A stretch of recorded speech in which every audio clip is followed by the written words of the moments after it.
Hi guys. I thought I'd have a cameraman, but I don't. So here we are. Um, I'm decided to do Love is Infiniteness by John Donne. So could you take it out, and then we can like read it.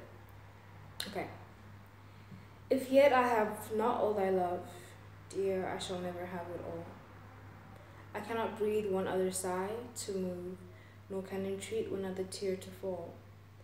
And all my treasure which should purchase thee, sighs, tears, and oaths, and letters I have spent, yet no more due to me than at the bargain made was meant.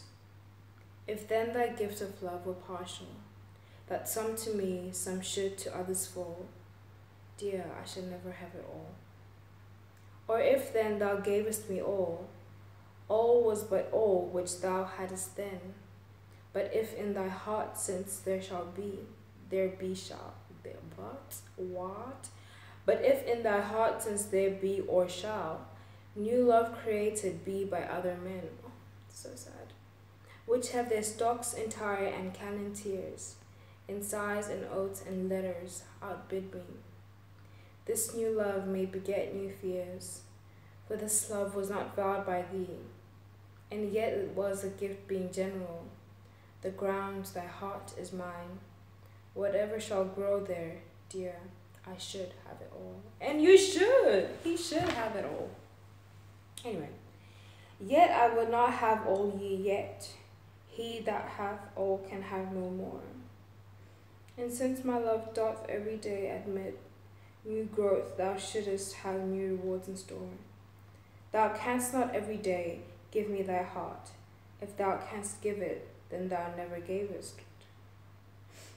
Love riddles are that thy heart should depart.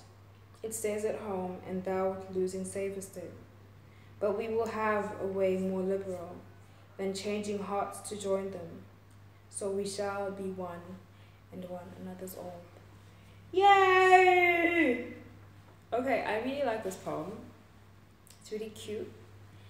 And like the overview of the poem is that the poet feels as if like he's not getting enough from the woman, like the woman's sharing her love with other people, like she's not giving everything she can to him whilst he is giving her his all, if that makes sense.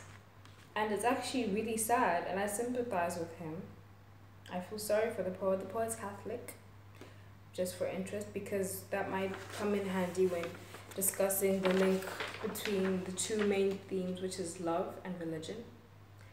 Because in the poem,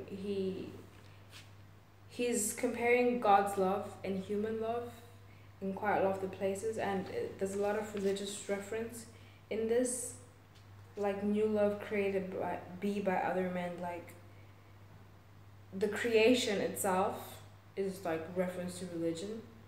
And there's a lot of emphasis on how he wants her love, like he wants to be loved. And I feel like it's all of us, and I feel so sorry for him. Okay, like emphasis on the fact that he wants her love is like the last line in the first stanza where he says, dear, I shall never have thee all. He's mentioned not having her love twice, showing that he does want it. And he refers to her as, but like there's a bit we can say that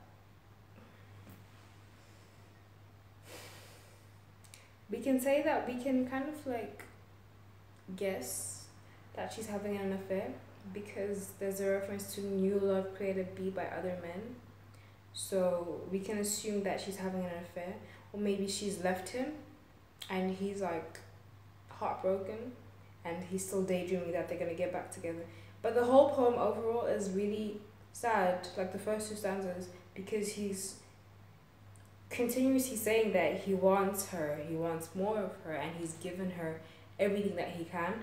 And then in the last stanza there's like a little bit of hope, because that's when he says, then changing hearts to join them, so we shall be one and one another's all. So he's kind of envisioned himself with her again, them being together again. in a way, if it makes sense. I hope it does. And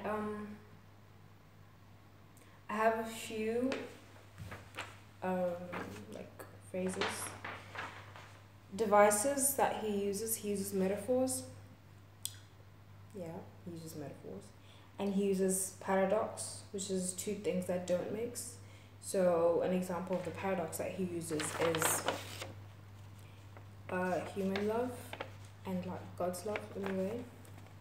Because human love will never compete with God's love. But in his eyes, he's giving her an equivalence to God's love. That's what he feels he's doing. And she's not giving him the equivalence in a way. Anyway, the poem is structured as three-part argument, which is a standard pattern for this poet. In the first stanza, the poet is miserable, telling his love that he has given everything he has to her, and there is no more that he can do to convince her of his worth and like secure her full attention. And he re-emphasizes the fact that he has given everything by claiming that he can give nothing more, basically. And next, he considers that even if she does love him fully, that never mind, that doesn't make sense, never mind. The second half of the final stanza considers the riddle of love that contradicts itself, and that you have to give your heart away by really loving. That's interesting. He ends by seeing his love as a merging of hearts rather than exchanging them.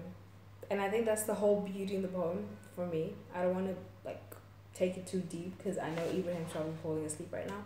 But yeah, just the ending, like after all that negativity about how it's like his love life is really inadequate, the ending is just such a powerful, beautiful thing of optimism, and I think it's cute. Yeah. So good luck with your exams. I hope this helped. If anybody was struggling with love is infiniteness. Yeah. Bye.